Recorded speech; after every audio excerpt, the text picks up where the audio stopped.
Buenas noches, jóvenes. Vamos a dar unos minutitos para que se conecten el resto de sus compañeros, ¿ok? No se vayan a desconectar, por favor. Conmigo, pero total, yo quiero que se entregue total, ¿sí? ¿De acuerdo? ¿Sí? ¿Ah? ¿Lo va a hacer?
Buenas tardes, bueno, buenas noches, muchachos. Disculpen, ¿cómo están?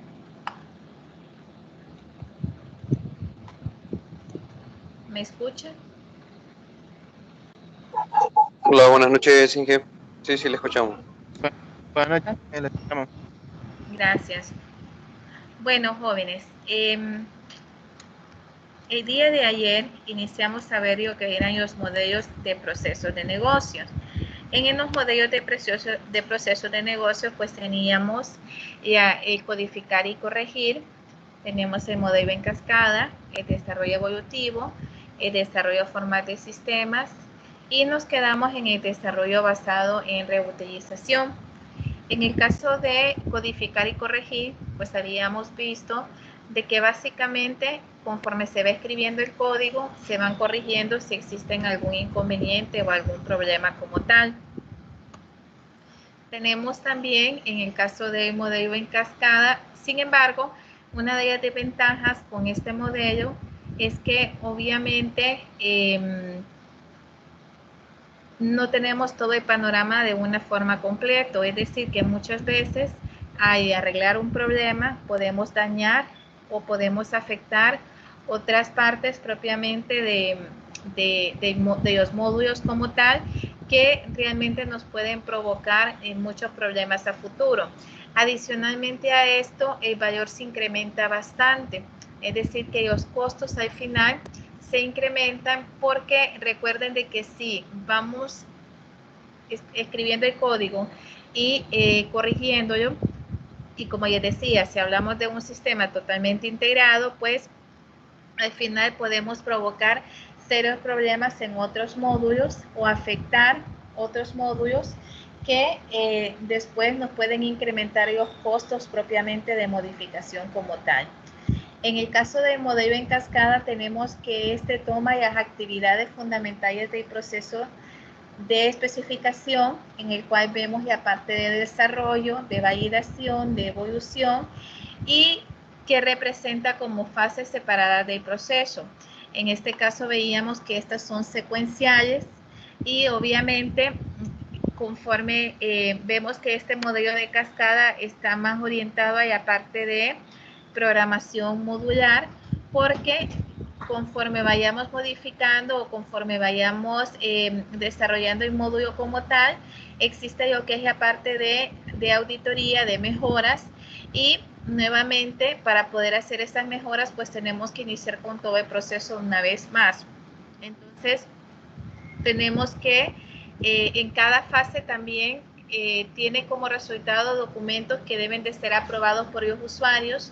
No podemos pasar a otra fase sin que se haya finalizado una fase, y esto hasta cierto punto también nos puede provocar un poquito de inconvenientes, especialmente si en las fases anteriores se incluyen las correcciones de los problemas encontrados en fases previas, y pues esto más que todo nos puede incrementar nuestro costo a nivel de atrasos, porque recordemos que mientras no solucionemos un problema de una fase, pues no podemos pasar a otra fase. En el caso del desarrollo evolutivo hablamos de que una de las características es que se implementan en base a versiones, básicamente, es decir, que se implementa el sistema y conforme va el usuario usando el sistema, se va a ir avanzando en un producto final. Sin embargo, en este proceso, los usuarios ya están utilizando el sistema y existe una retroalimentación directa en cuanto a lo que son las especificaciones y lo que llega a ser la versión inicial de esas especificaciones, y cómo a través de que ellos van usando el sistema, pues estas especificaciones pueden ir cambiando. Eso implica un desarrollo, una validación, y al final esto nos lleva a lo que son las versiones finales como tal.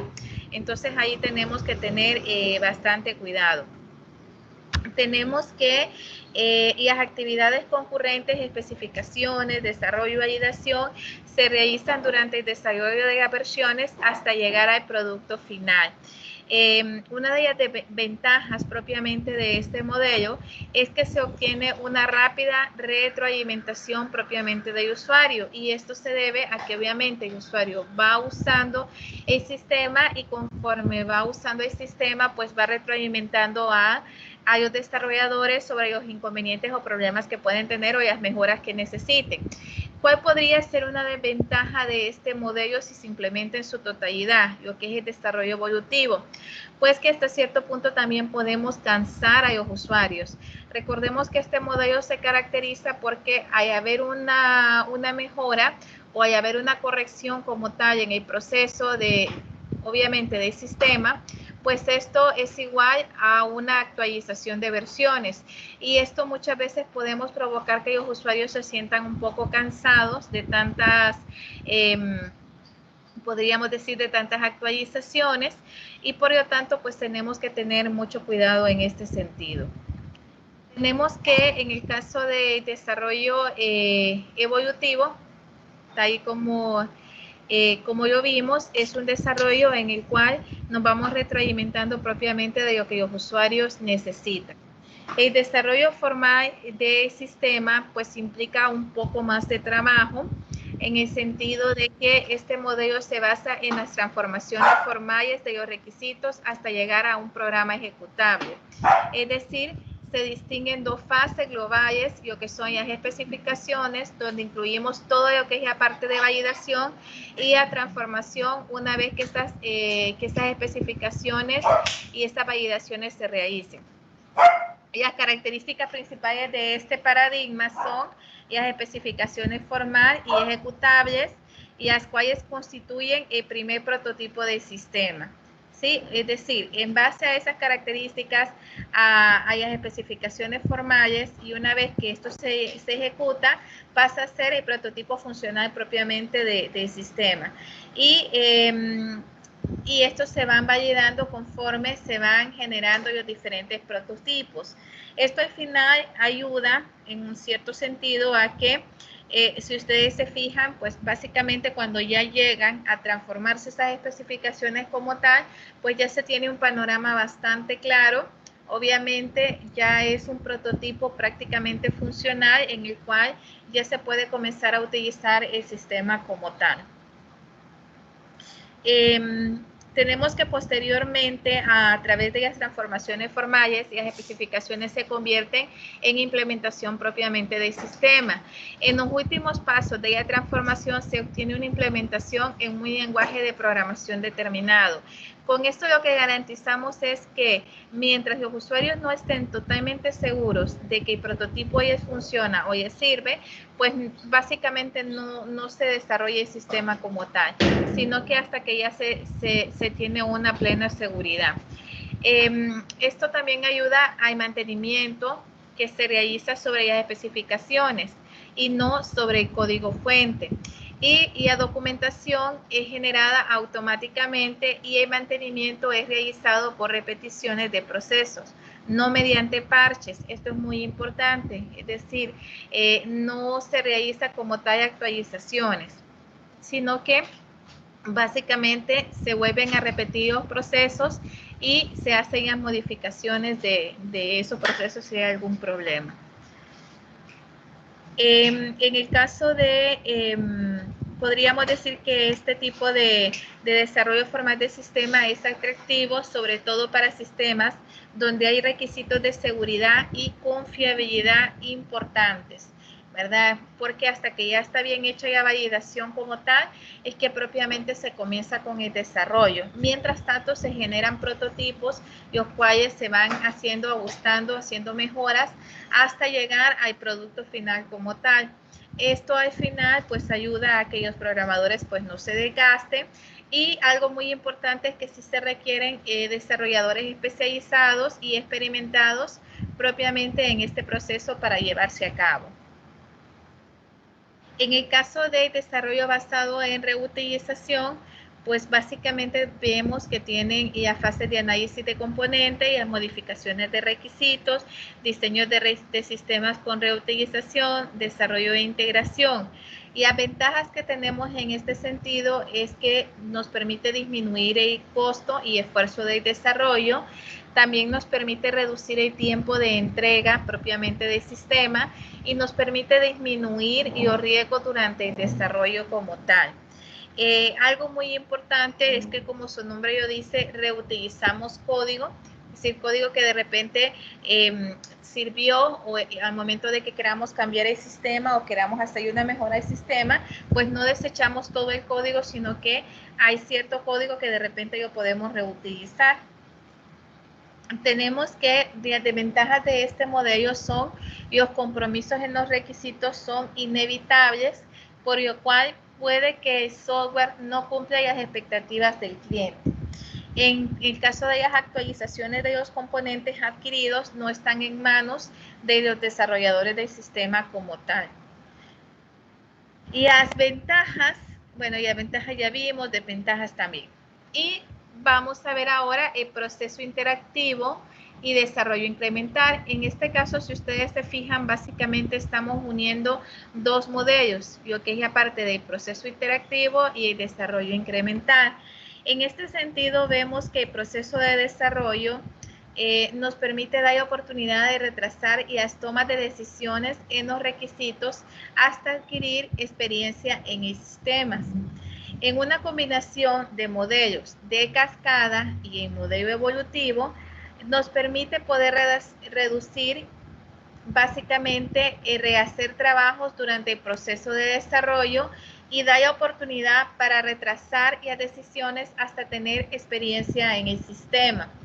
Durante el desarrollo de cada incremento se puede utilizar el modelo de cascada o evolutivo, dependiendo del conocimiento que tengan sobre los requisitos a implementar. O podemos utilizar ambos, es decir, hacer un híbrido entre lo que es el modelo propiamente de cascada y el modelo evolutivo. Si se tiene un buen conocimiento, se puede optar por cascada.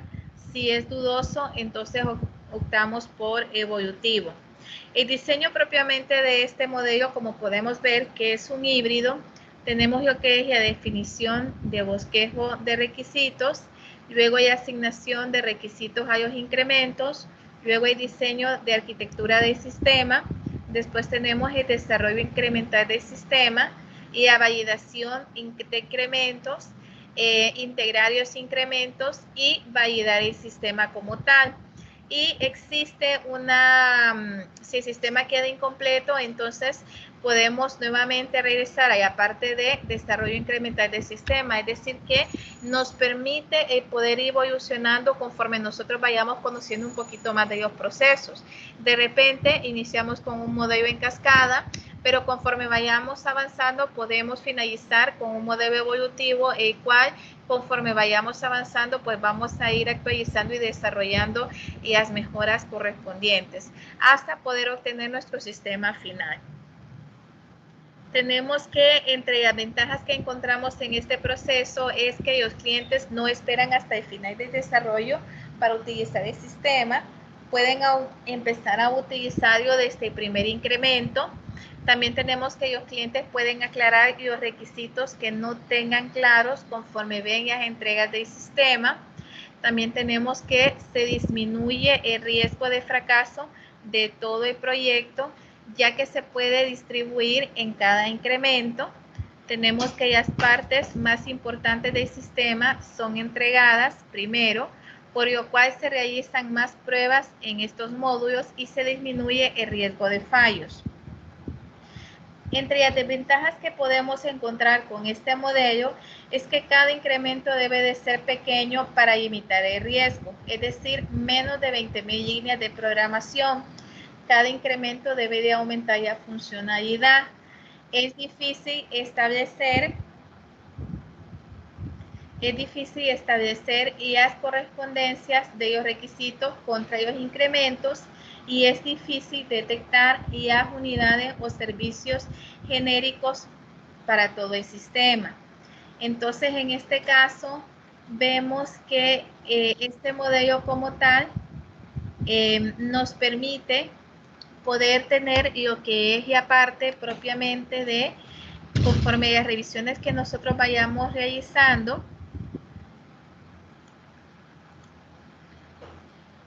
trabaja de una forma en la que podemos ir evolucionando, iniciando desde que lo que es el análisis propiamente, y los prototipos como tal, en base a los requerimientos, se vuelve nuevamente a hacer el análisis, se toman en cuenta los riesgos, se genera el siguiente prototipo y tenemos propiamente la validación de los requerimientos de software y la validación propiamente de los requerimientos del desarrollo como tal, y vamos siguiendo con los diferentes prototipos. Entonces, a cada uno de las etapas que tenemos, se hace un análisis, se mide el riesgo, se ven los requerimientos que se tienen, se van realizando los diseños y a validación con los usuarios, se van realizando los tests hasta que logramos tener básicamente el producto final.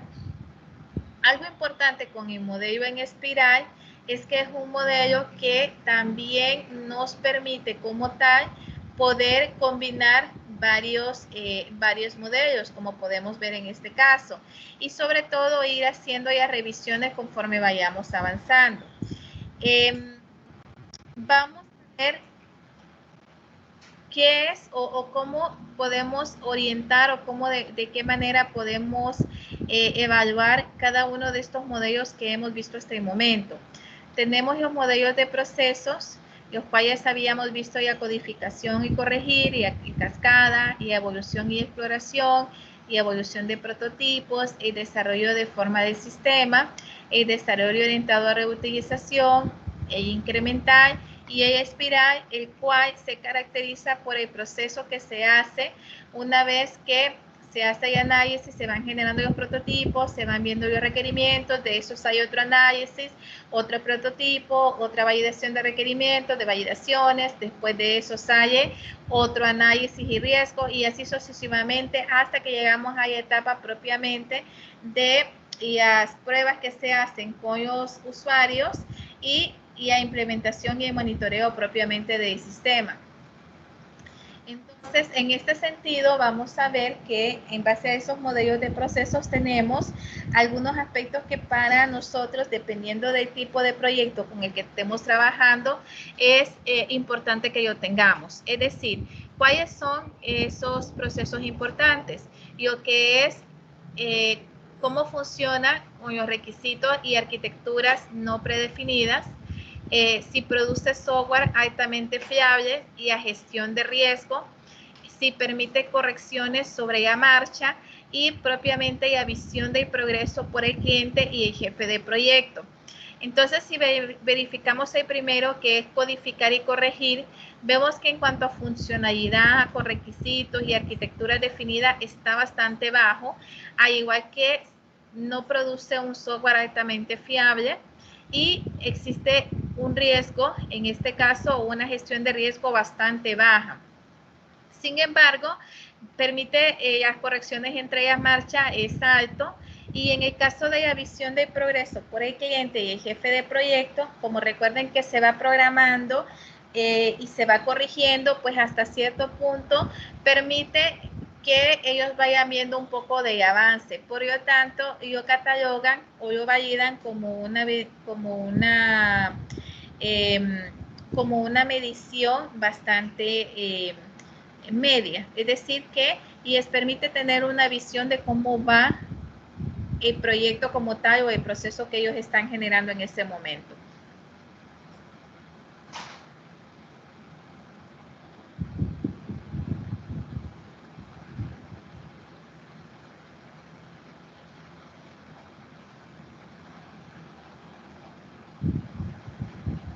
Permítanme, muchachos.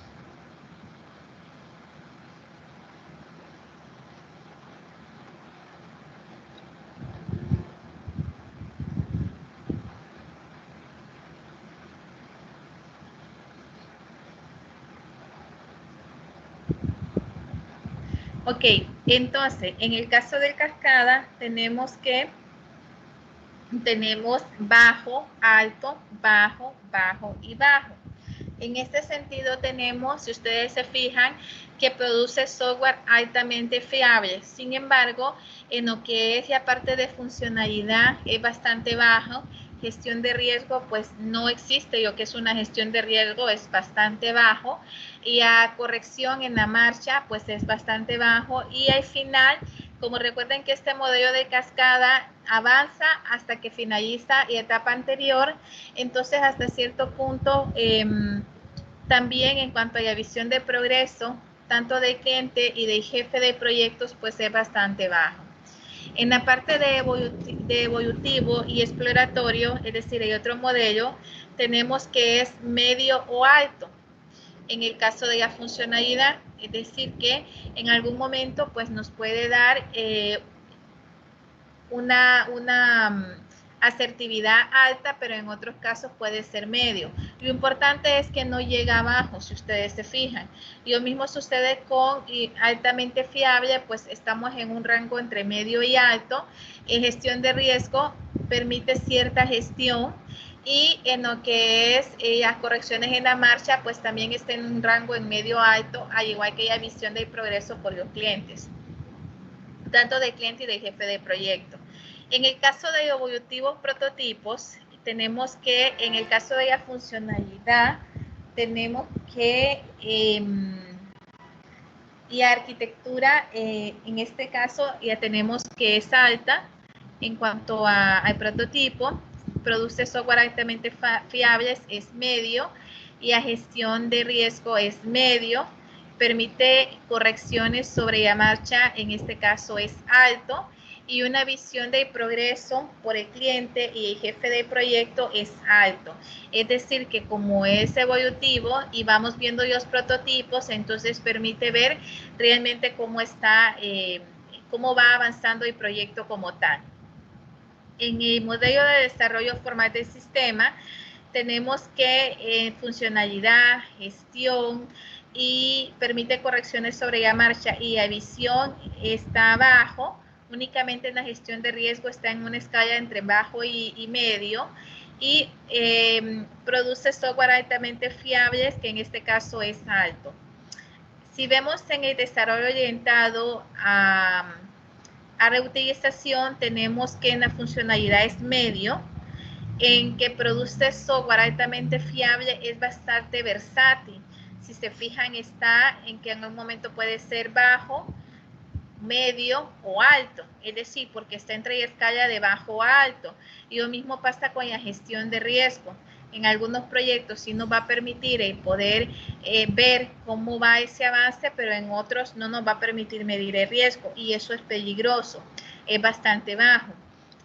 Permite correcciones sobre la marcha, es alto, y también proporciona una visión de progreso por el cliente y por el jefe de proyecto, que en este caso es alto. Si se fijan en el incremental, a pesar de que es una combinación, es decir, entre el modelo de cascada y el evolutivo, tenemos que en cuanto a la funcionalidad de requerimientos es bajo. Tenemos que hay una fiabilidad en cuanto al producto y software, es fiable, pero la gestión de riesgo es medio, y permitir correcciones en la marcha y una visión de progreso por el cliente y el jefe es bajo. En el caso de espiral, pensaría que es la mejor alternativa que tenemos, porque si ustedes se fijan, proporciona una funcionalidad con requisitos y arquitecturas no predeterminadas altas, es decir, que es un modelo que es bastante versátil ante, por ejemplo, interfaces. Si la empresa tiene otros sistemas y de repente quiere interfazarlos, pues es una buena opción para utilizar lo que son y arquitectura como tal, o el modelo espiral. Produce software también fiable, tiene es alto, hay una alta en la gestión de riesgo, permite llevar un control bastante estricto, por lo tanto es alto, y en permitir correcciones es medio, y la visión del progreso por el cliente, a pesar de que conforme se van generando los prototipos, pues ellos van viendo cómo va el avance, sin embargo no llega a un nivel alto, sino que siempre es medio. De todos los modelos, el más confiable, pues obviamente es el espiral. Sin embargo, nos vamos a dar cuenta que aunque es el más confiable por su proceso como tal, también es uno de los modelos que incrementan los costos, por el hecho de que se tiene que invertir tiempo y también dinero en el proceso de estar haciendo las correcciones, viendo nuevos requerimientos, haciendo el desarrollo, realizando pruebas, haciendo prototipos, hasta poder llegar a la versión final. No sé si hasta aquí tienen alguna pregunta, jóvenes, alguna duda.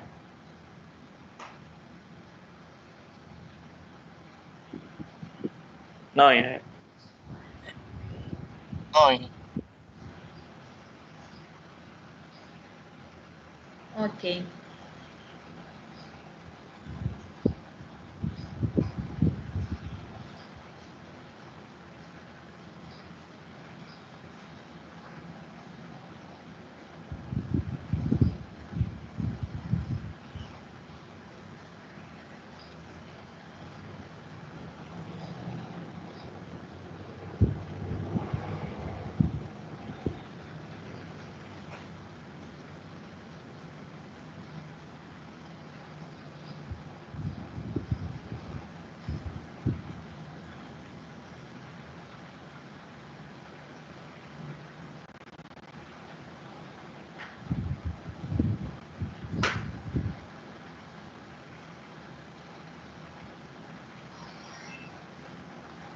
Ok, sigamos, jóvenes.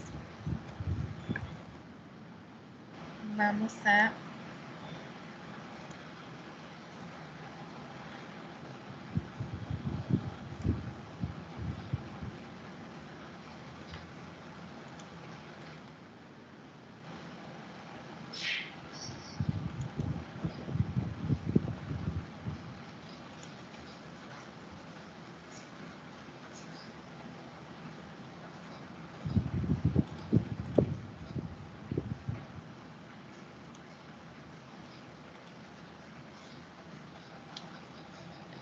Bueno, muchachos, vamos con la siguiente parte de este capítulo, donde vamos a entrar a la parte de metodologías de identificación del proceso. Recuerdan que la primera parte estaba, la presentación anterior conformaba lo que era la primera parte, que son las características del software, y las etimologías, y los mitos del software, y los procesos de desarrollo de software. En este caso, pues tenemos lo que es la parte de metodología de identificación de los problemas. Y en este sentido, vamos a ver que esto se entiende por el método o el conjunto de pasos a seguir para lograr algo o llegar a un objetivo. También se puede entender como un procedimiento y la identificación del problema y debe permitir establecer las alternativas de solución. Uno de los más grandes problemas en los que nos enfrentamos al momento de ir a brindar una solución a la empresa es propiamente la identificación del problema. Ya hablábamos en clases anteriores que si nosotros no somos capaces de identificar cuál es el problema que realmente está originando más pérdidas a la empresa, pues muy difícilmente vamos a poder lograr hacer que la empresa pueda salir adelante. Entonces, o ser lo suficientemente asertivos en identificar cuál va a ser el proyecto y cómo se va a desarrollar este proyecto. Veíamos también en los capítulos anteriores que una mala identificación del problema pues puede llevar serios daños, en el sentido de que podemos estar invirtiendo tiempo y dinero en solucionar un problema que realmente no sea el que esté causando el mayor mal a la empresa como tal. Para esto hay unas técnicas que son importantes y en este sentido tenemos el término propiamente de lluvia de ideas. Este es un procedimiento de análisis de problemas utilizado como una técnica de lluvia de ideas o tormenta de ideas, que nos ayudan a generar y recopilar ideas de pensamiento creativo para identificar problemas o oportunidades de negocio mediante sesiones con grupos de participantes o expertos. En este sentido, siempre es importante escuchar la opinión. Una de las virtudes más grandes que debe de tener un administrador de proyectos es saber escuchar. Y el saber escuchar no es escuchar solamente lo que nosotros queremos escuchar, porque ese es un problema que muchas veces podemos caer en ese problema. Sino es saber analizar lo que realmente se quiere. Y para poder identificar un problema, pues una de las técnicas que ayudan bastante es precisamente esta lluvia de ideas. Esta técnica se trata de generar ideas más conocidas y fue desarrollada por el especialista en creatividad y publicidad Alex Orbor en los años 30 y publicada en 1963 en el libro de Applying Immersion.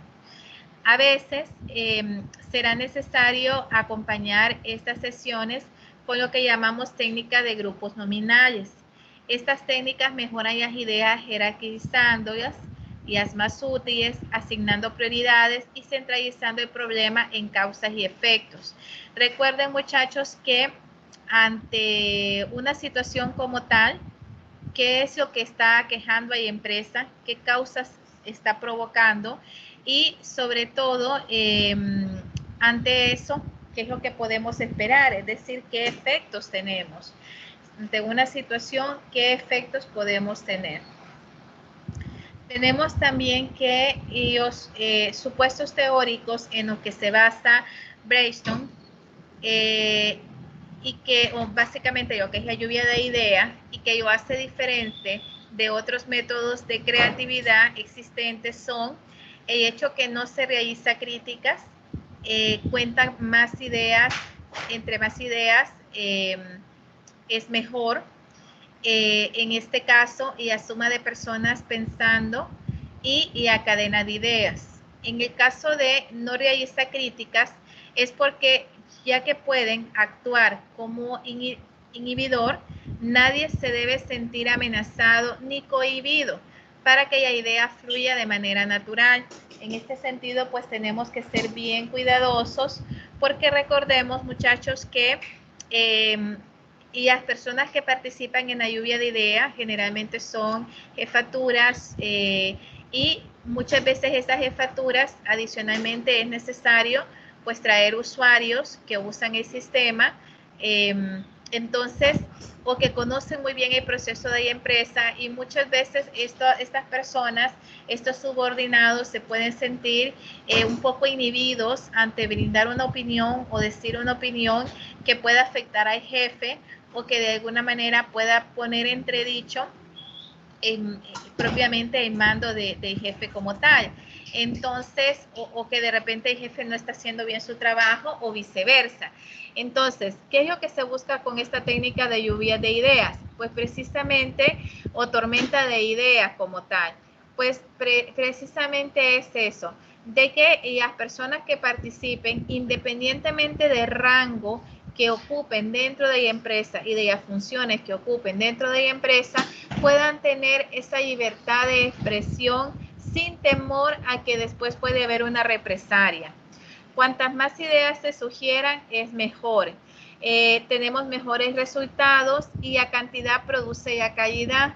Por lo tanto, se motivará constantemente a proporcionar ideas sin importar que las primeras no aporten nada novedoso, ya que las mejores ideas suelen aparecer tarde en este periodo. No necesariamente las primeras ideas son las mejores.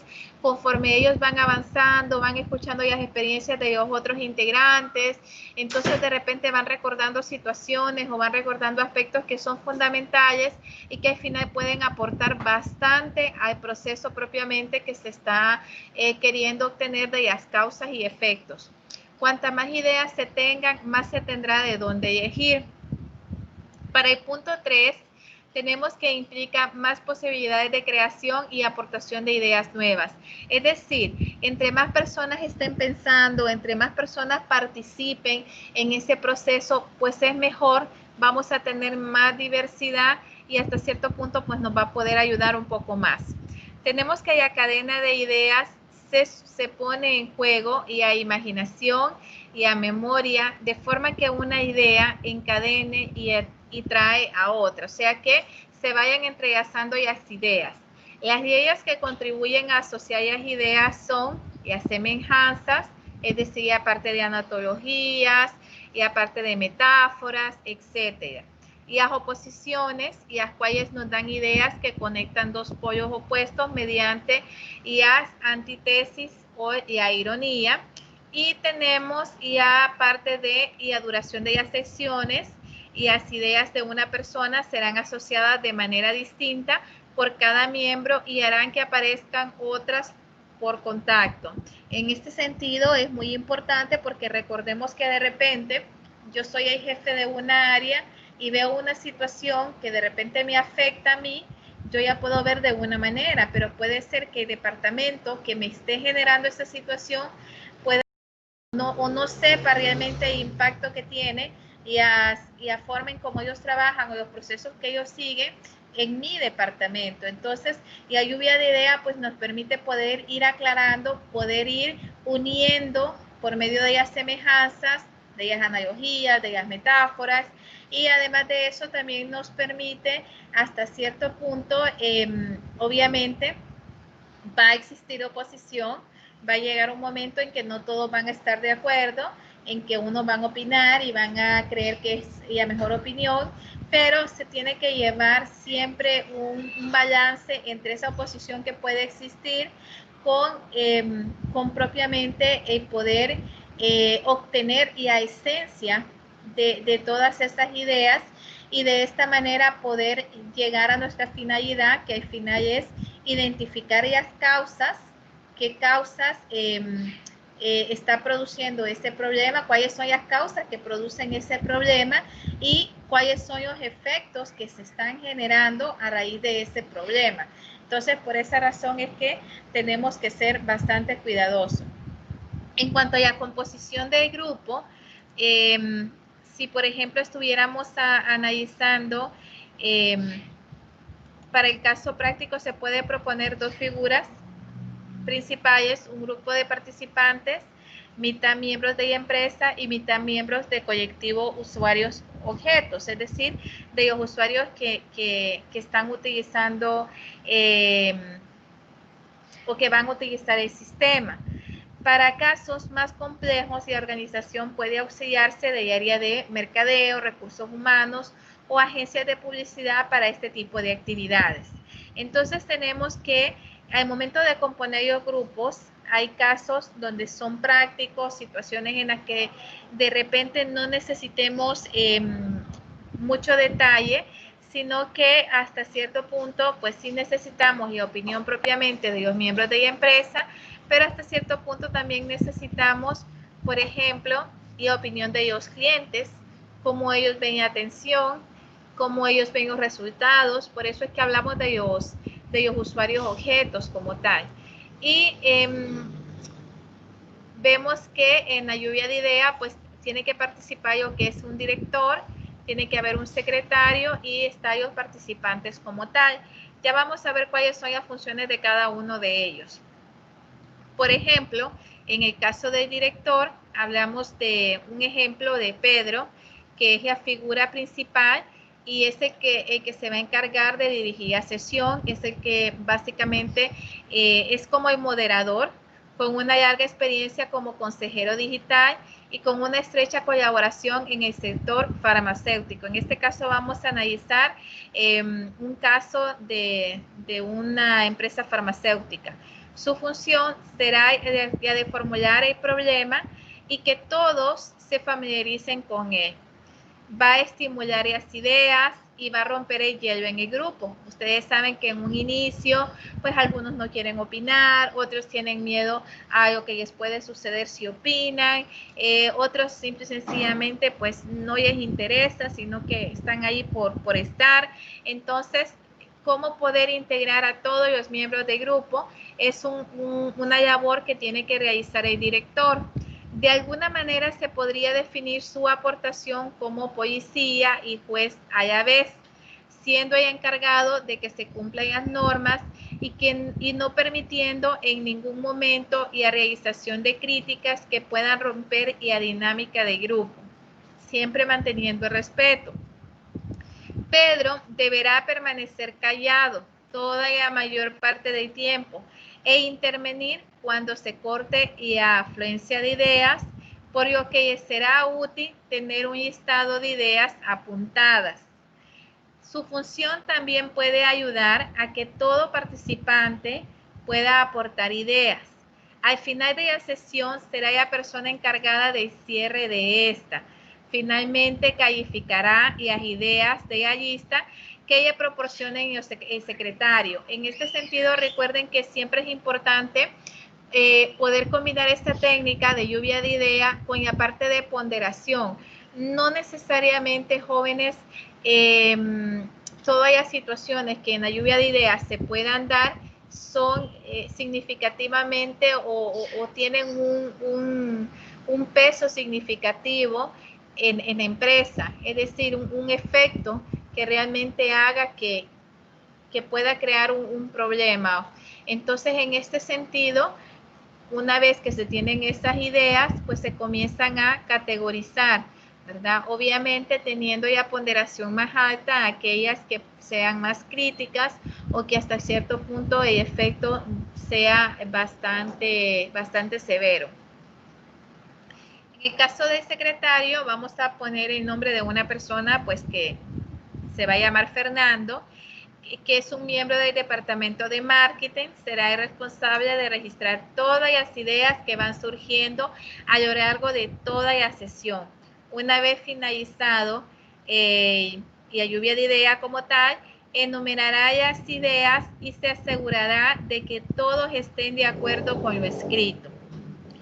Y los participantes pues se han seleccionado 5 miembros internos de la empresa pertenecientes a diferentes departamentos, entre ellos el de estrategia digital, y 5 clientes finales, residentes, pueden ser usuarios claves o usuarios funcionales como tal. Y la función de todos ellos será ya de aportar ideas como tal. Permítanme un segundo, jóvenes, por favor.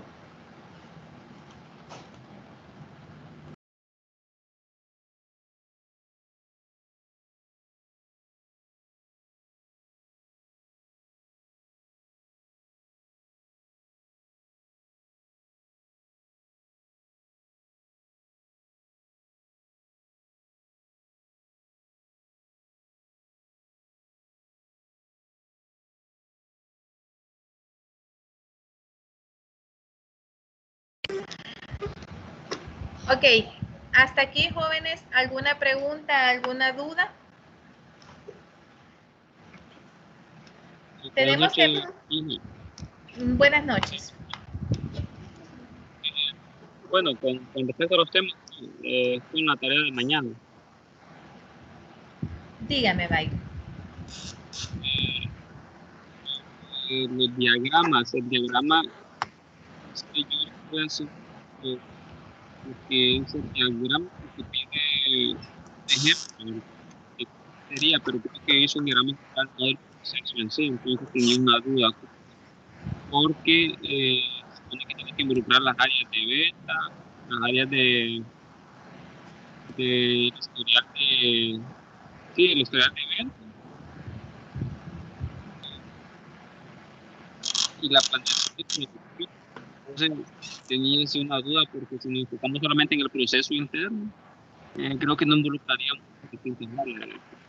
Tengo un diagrama ahí, no sé si es privado. Y la verdad casi no lo estoy escuchando, fíjese, hay bastante interferencia.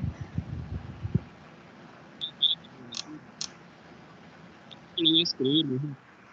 ¿Ah? Es que está lloviendo y bastante corto. Sí. Mire, Byron, y lo poco que entendí es qué tipo de diagrama es el que va a utilizar. No sé si estoy si entendí bien su pregunta.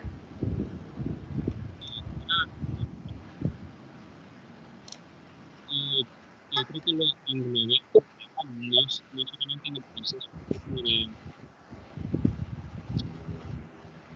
Acérquese el micrófono, compañero. Sí, no se entiende. No sé si los demás logran entender. Creo que hay bastante interferencia donde está Byron. Uy, le escucha bien entrecortado al compañero. Byron, mire, no sé si voy a responder a su pregunta porque sinceramente no estoy entendiendo exactamente qué es lo que usted quiere decirme. Yo entiendo que de repente puede estar en un lugar donde haya bastante interferencia, pero voy a hablar en general y usted me dice si es más o menos lo que usted me quiere preguntar. Referente a lo que son los diagramas, ustedes tienen que hacer 2 diagramas. Uno es cómo está el proceso actual de ejemplo como tal, del caso que se les dio, y otro es la propuesta que ustedes tienen, ¿ok? Entonces, en este sentido, ustedes pueden hacer incluso un diagrama sencillo. No les estoy pidiendo un diagrama en el cual tengan que ser bien meticulosos, sino que puede ser un diagrama con sus cuadritos y con las flechas apuntando cuál es el proceso de cada uno de ellos o hacia dónde va el flujo de datos como tal. Ahora, pueden utilizar también el diagrama lógico y el diagrama físico, que esto ustedes lo vieron en análisis y diseño. ¿Sí? Entonces, podrían perfectamente, si ustedes lo quieren, podrían utilizar el diagrama lógico para poder ver cómo está el proceso propiamente de la empresa actualmente, en el caso del caso de estudio, y el diagrama físico, entonces ya toman en cuenta cómo funcionaría en el caso de que se implementara un sistema. Entonces, no sé si respondí a su pregunta. No sé, y los demás, si era de repente la misma duda que tenía Byron, me confirman, Sí. por favor.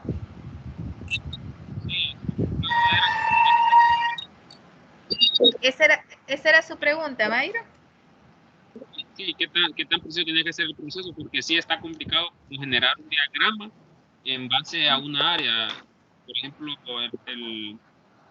la parte de planificación de producción, el proceso, porque tiene que abarcar áreas internas. Entonces, pero sí, ya la idea es solo como hacia dónde fluyen los datos. Exacto, así es. Gracias. De nada. ¿Alguna otra duda, jóvenes? Hay clase la otra semana, Inge. Ay, yo quisiera decirles que sí, pero no hay. Pero yo no me enojo si me dicen, yo no me enojo si quieren que tengamos clase. ¿Podemos tener? No, Inge, yo no puedo. Juan Orlando nos dio orden que salgamos a veranear, dijo. No, jóvenes, porfa, tomen toda la precaución, ¿sí?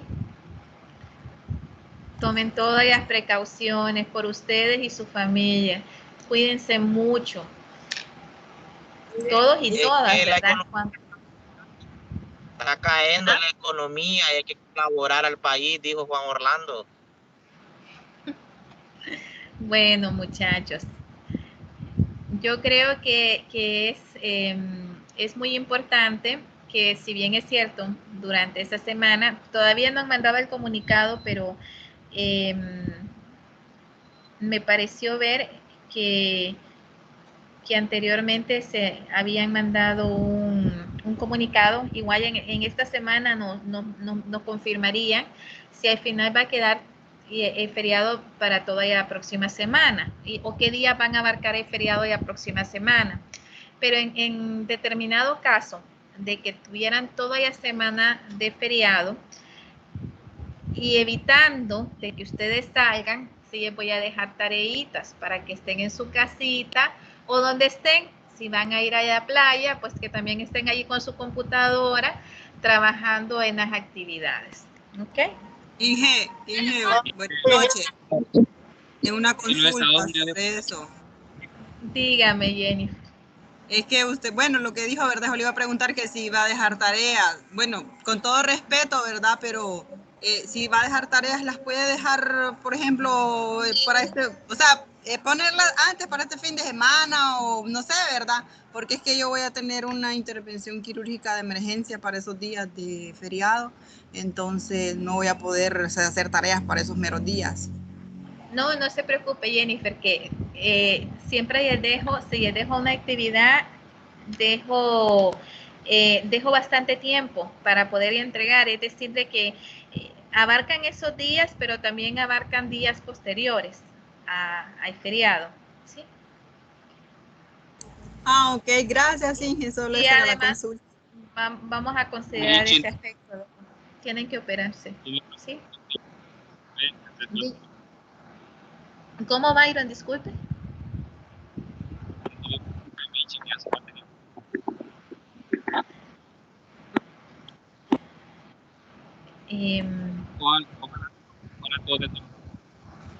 No le Ay, escucha, compañero. Byron, disculpe, pero si no, me Acérquese cuesta al mucho. micrófono, compañero, acérquese más al micrófono. Tengo una idea, si quiere escríbalo en el chat y así lo vemos. En el de la misma videoconferencia.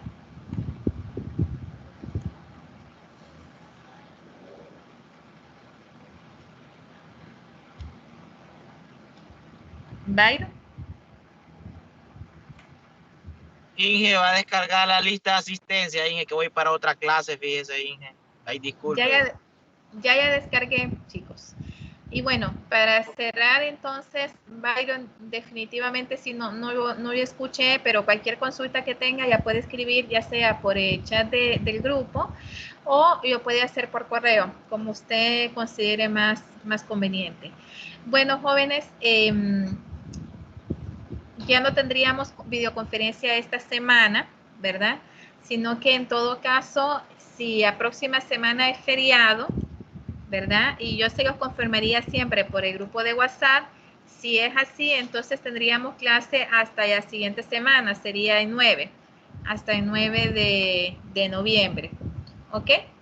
Así que cuídense mucho, les deseo muchos éxitos a todos y todas y tomen todas las medidas de precaución, ¿ok? Que tengan una feliz noche, jóvenes. Igual, Inge, gracias. Gracias, Inge. Buenas noches. Cuídense. Buenas noches, cuídense. Love you. Cuídense, jóvenes.